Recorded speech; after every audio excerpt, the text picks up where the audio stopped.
This is the Decoding Obesity podcast, where we simplify, demystify, and decode obesity, helping you lose weight and feel great.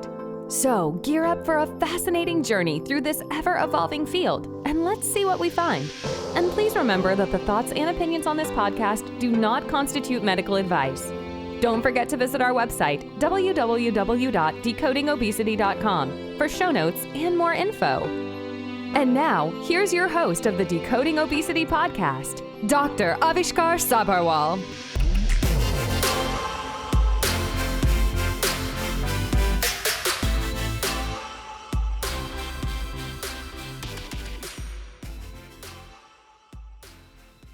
Hello, everyone.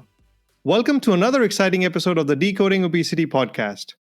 I'm pleased to welcome back Dr. Erin Saltzman.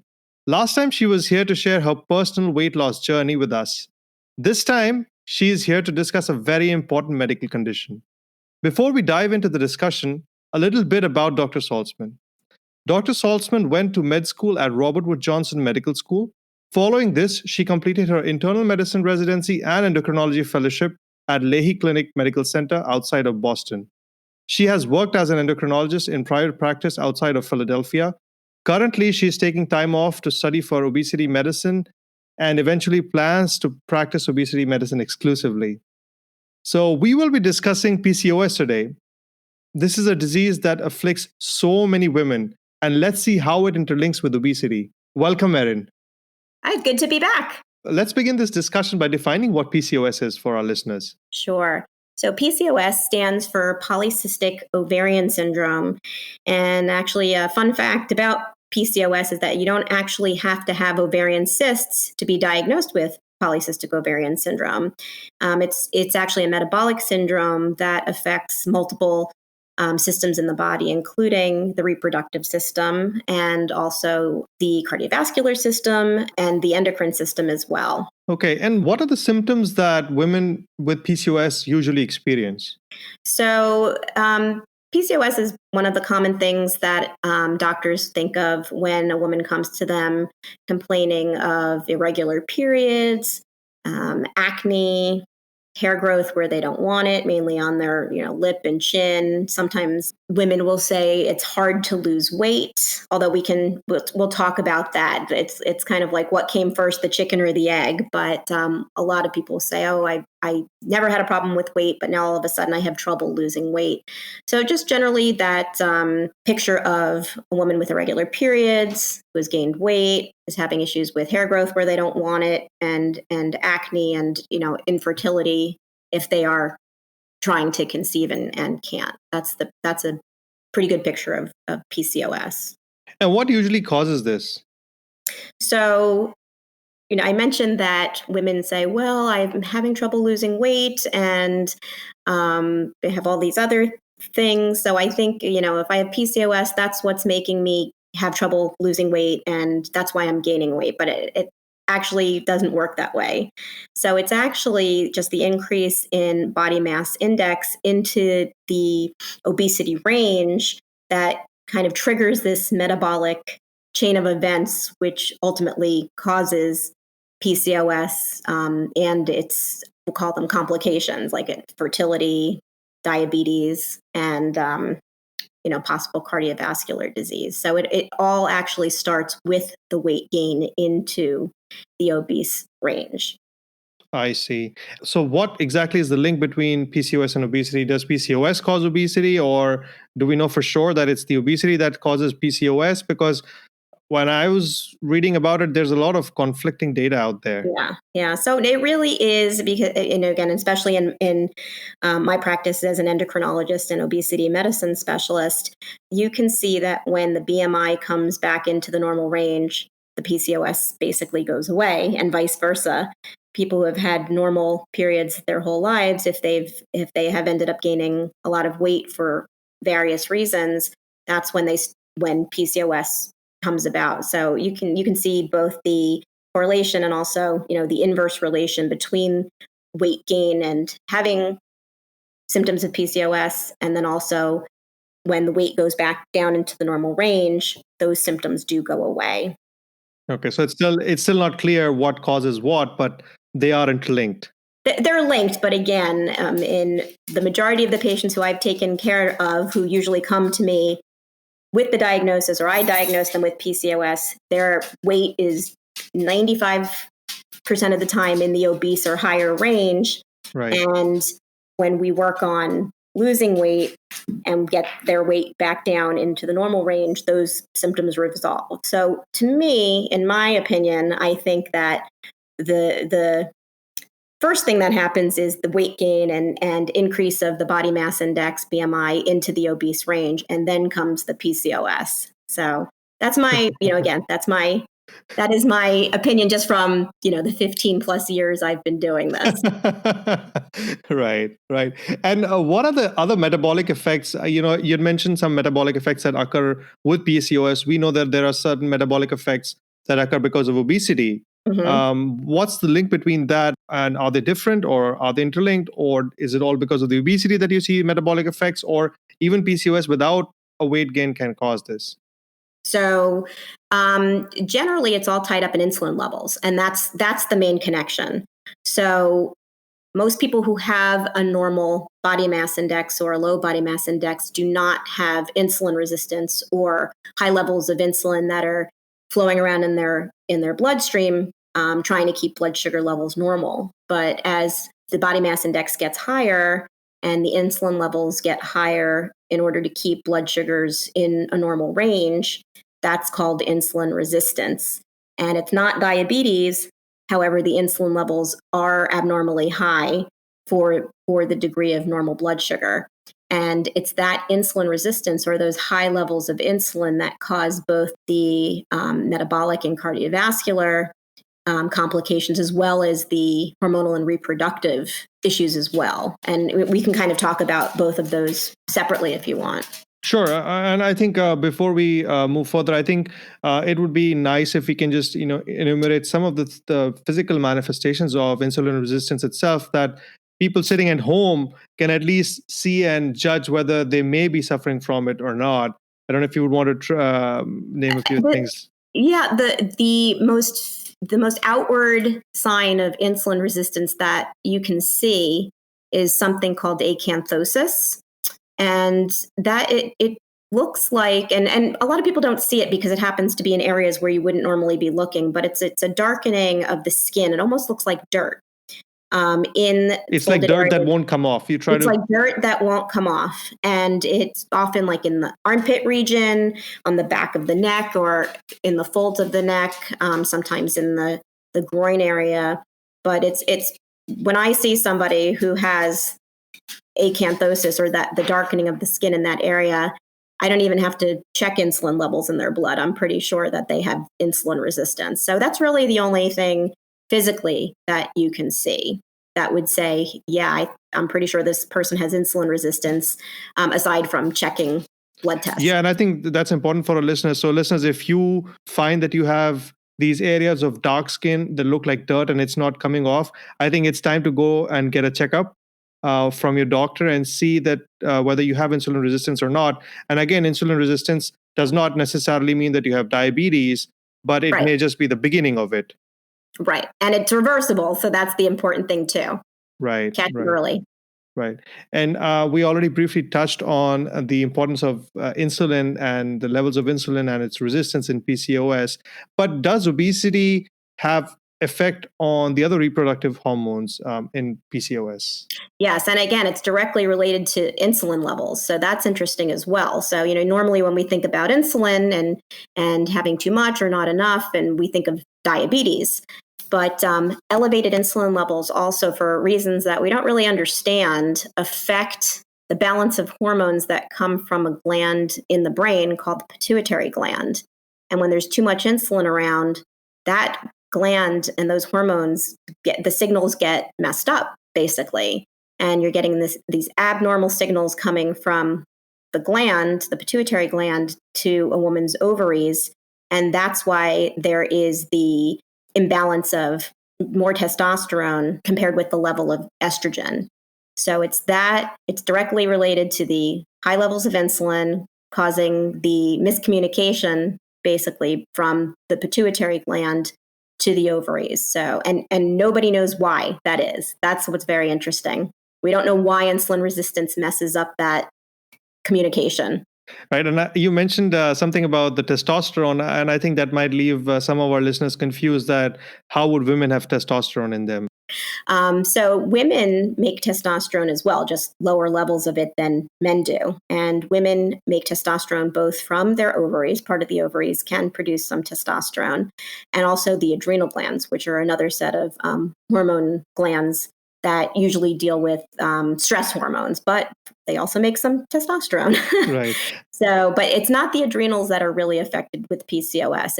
It's the ovaries that are. Right. So women should not get alarmed when they hear the word testosterone, because normally they do have a little bit of testosterone. It's just when the levels are altered, they're higher.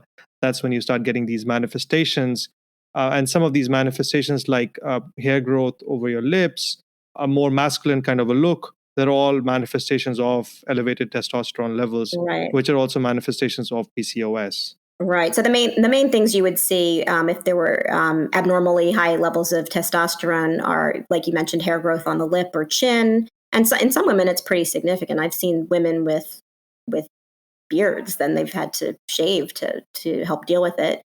But also acne, that's a big thing that Right. people notice, is that acne has definitely gotten worse. And then again, that hormonal imbalance, and we can get a little more into that if you want to, but that's also what causes the infertility issues. Right. And how does that happen? Just briefly, because Sure. Yeah. let's not get into the science of it. No, But I won't. just I won't give briefly. an hour lecture on that. But basically, so there are two different hormones from the pituitary gland, and one of the hormones will tell the ovaries to make more testosterone. The other hormone tells the ovaries to make estrogen and to produce an egg for ovulation and theoretically pregnancy down the road. So in PCOS, the ratio of the hormone that makes more testosterone in the ovary is higher than the amount of the hormone that tells an egg to be produced and estrogen to be produced. So the issue is that an egg doesn't get a mature egg does not get produced because of that hormone imbalance, and then there's no ovulation because there's no egg, and therefore if there's no ovulation, then there's infertility. Yeah. So the long and short of it is high testosterone leads to messed up periods and no pregnancy. No Water pregnancy pregnancy. and hair and acne. Right. So that's the long and short of it. That's the abridged version of a medical school lecture. Yeah, and one other important thing I'll bring up as well, because it's one of the goals of treatment that we'll talk about later. But when a woman doesn't ovulate, the issue is if they're not having periods, they can actually have an abnormal buildup of the lining of the uterus, which down the road, if it's not noticed or if it's not treated, could lead to uterine cancer. So that's another important reason why it is, not just for fertility reasons, but to Right. help to prevent uterine cancer down the road as well. And what are the treatment options for women suffering from PCOS? So we look at it from a couple of different angles. So it depends where in a woman's life, is she a teenager? Is she in her reproductive years? Is she somebody who's heading towards menopause? Is there interest in preserving or promoting fertility at the time? What is the goal? So I can say, again, I mentioned 95% of people who have polycystic ovarian syndrome are overweight, have an elevated BMI. And so the first course of action is lifestyle changes in order to help with weight loss. So that's the first prong of the treatment. We always, recommend dietary and lifestyle changes. And we can talk more about that later, what diets would benefit a patient with PCOS. And that in itself, the weight loss addresses the insulin resistance. As body mass index comes down, so do insulin levels, and insulin resistance goes away, and the complications related to the insulin resistance that we talked about, the path goes in the other direction. Right. But there are also medications that we can use to help decrease insulin resistance as well, that are that work independent of weight loss. I mean, they can help with weight loss, but they will help with the insulin resistance even while we're working on weight loss. So medication, which is actually a diabetes medication called metformin, is something that we use in patients who have type 2 diabetes to treat diabetes, and it works by by decreasing insulin resistance, by making insulin work better. So you don't need as high levels of insulin to maintain a normal blood sugar, or to help lower blood sugars. And again, that makes the path go in the direction that we want, lower insulin levels. There are also some newer medications for type 2 diabetes that can, and in the same way, help with insulin resistance, but can also help with weight loss as well. And we really like to use those in women who aren't currently interested in fertility. We can't use those medications. But metformin is something that we use in women who are interested in fertility, because you can be on metformin if you want to get pregnant. You can stay on metformin at least through the first trimester if a woman does get pregnant. So that's a really good option. Yeah, and you don't need a very big weight loss to actually see these effects. From what I remember reading about it, even if you lose about 5% of your body weight, I think you see a significant improvement in the symptoms of PCOS and the right, and because disease. it's all related to the insulin resistance. So Right. even that moderate amount of weight loss really makes such a big dent in the insulin resistance, and that's why it's so treatable. And that's why we actually see, if we put a woman on something like metformin, or some of the medications we've spoken about, or you may have spoken about in other podcasts, like Saxenda or Ozempic or Right. something. I don't know if you've spoken about those, but all of that addresses the insulin resistance right away, even before the weight loss. So again, it's all tied into the insulin levels and insulin resistance. Right. And what is the role of exercise in this? Because exercise itself also sensitizes the muscles to insulin. So does that help people with PCOS? It can. And again, if somebody is having trouble with mobility because of weight, exercise can be the harder part. And Sure. I feel that dietary changes are more important, at least in the beginning, than the exercise. I always tell people, do the best you can with exercise. Just be as active as you can be until you get to a point where it's comfortable and safe to be exercising, especially if there's joint problems related to obesity or cardiovascular disease. The dietary changes can be more helpful, at least in the beginning. I think exercise is always important, but I think that the diet part of it is more. Yeah, let's talk about the diet. What do you recommend about the diet? So, and again, don't let me forget to talk about the other parts of PCOS that we want to treat. We Sure. just start to talk about one of them. But in terms of diets for polycystic ovarian syndrome, I recommend to patients a low carb diet. So that can either be in the form of a low carbohydrate, low fat diet. So that's mostly focusing on healthy proteins, or a ketogenic diet, which is a low carb but high healthy fat diet. And both of those types of diets can help lower the insulin levels, because you're not eating foods with carbohydrates. And if you don't eat foods with carbohydrates, your body doesn't have to release insulin. So that's why those work so well to kind of bring the path in the right direction again. Right. So let's talk about the other things now that we wanted to talk about, and we were kind of just sidelining it till the end. So in addition to the weight loss component of the PCOS, it depends where a woman is in her reproductive life. So let's say that she's a teenager and wants nothing to do with fertility right now. What we will usually do is have them go on a birth control, either a birth control pill, or we will use a medication called progesterone every 6 to 10 weeks to bring on a menstrual period. And it's not a real menstrual period because they're not ovulating if they're on the pill or progesterone. But basically at that point, it's to just help protect that uterine lining so it doesn't get too thick and cause problems down the road, like I mentioned. And then, of course, with a birth control pill, it's also contraceptive as well. So, a teenager who is not interested in fertility, they don't need to worry about their fertility when they are on a birth control pill, especially because treating the other aspect of polycystic ovarian syndrome, as there's weight loss and decreased insulin resistance, fertility actually goes up. So again, if somebody is really not interested in fertility, we tell them, we're going to put you on metformin and you're going to lose weight and you're going to become fertile pretty quickly. So, if you don't want to be pregnant, let's figure that out really quickly. 'Cause it's happened, it's happened when people don't think it can. They haven't been able to get pregnant. And then all of a sudden we start treating them and they get pregnant. Somebody mentioned somewhere. I remember this this tagline or somebody saying this: "Caution, weight loss can cause pregnancy." Yeah.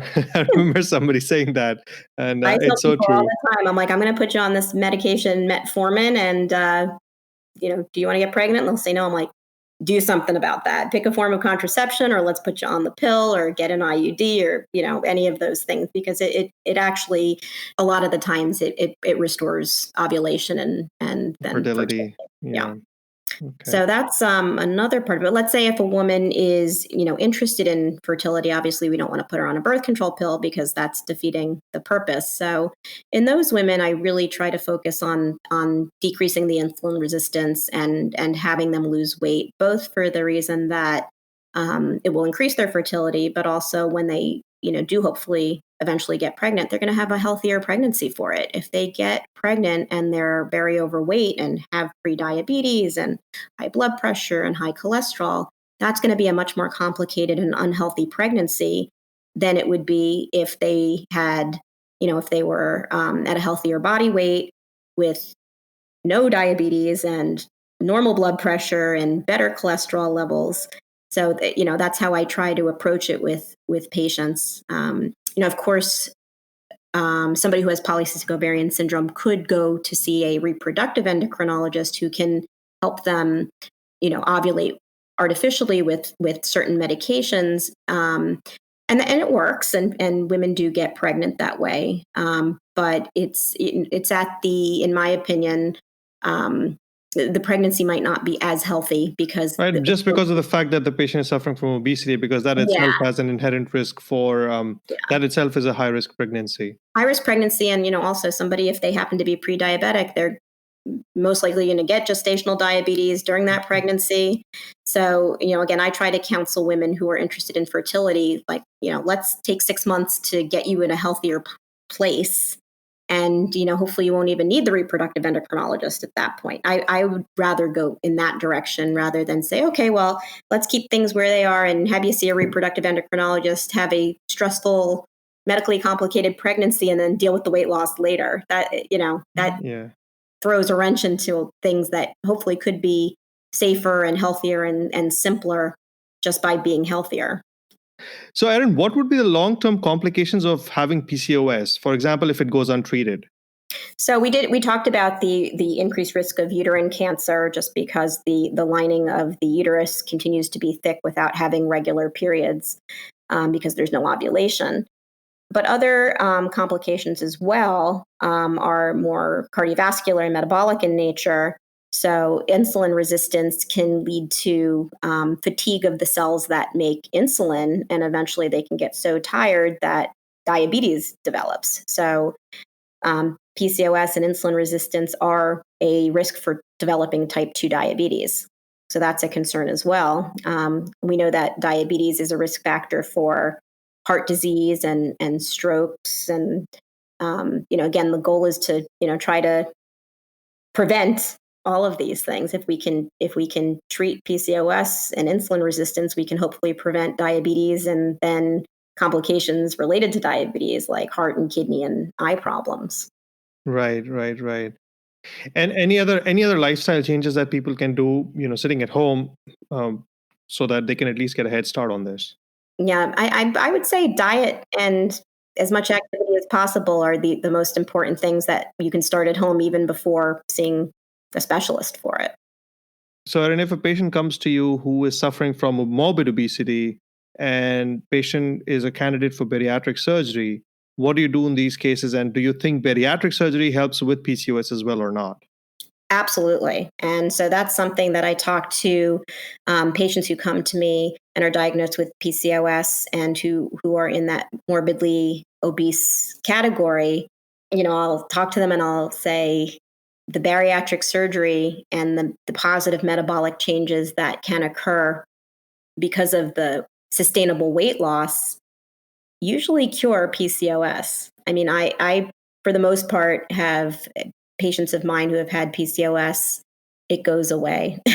And that's why another reason why I think that, in terms of what comes first, the chicken or the egg, the obesity comes first and then the PCOS comes, because when you get rid of the obesity and go have the body go into a normal BMI, the PCOS, it melts away. It's pretty amazing. Wow. Yeah. So I think people who think they're suffering from this, especially women, if you're having irregular periods, you have hair growth in the wrong places and hair loss from the wrong places, please seek help early. Dark skin changes. Please seek help early. And like Dr. Saltzman mentioned, even if they don't see cysts in your ovary, that does not mean you do not have PCOS. Right. Do talk to your OBGYN or your endocrinologist about this, because there are medications and there are treatments that can really help you. Erin, before we end this session, do you have any final thoughts? Yeah, I want to say that in a way, getting a diagnosis of PCOS, I think can make somebody healthier in the long term. If you can recognize that the PCOS is a symptom of obesity and insulin resistance, and we know that there are complications related to that. If you can reverse it before you get those complications like diabetes and heart disease and major fertility issues, then you can be a healthier person for it altogether. It's sort of win-win. You can get your weight into a healthy range. You can restore fertility. You can prevent diabetes, and fix your acne. No, it does. It all of it helps. I think that's all we have time for today. Thank you so much, Erin, for joining us and enlightening us on this. Yeah. Thank you, everyone, for listening in. I'll see you all next time. And listeners, if you liked today's episode, please drop us a review or a comment. Tell us what you loved and what more you want to hear from us. Please hit that subscribe button on the podcast platform of your choice to get informed as soon as new episodes are released. All right. Take care.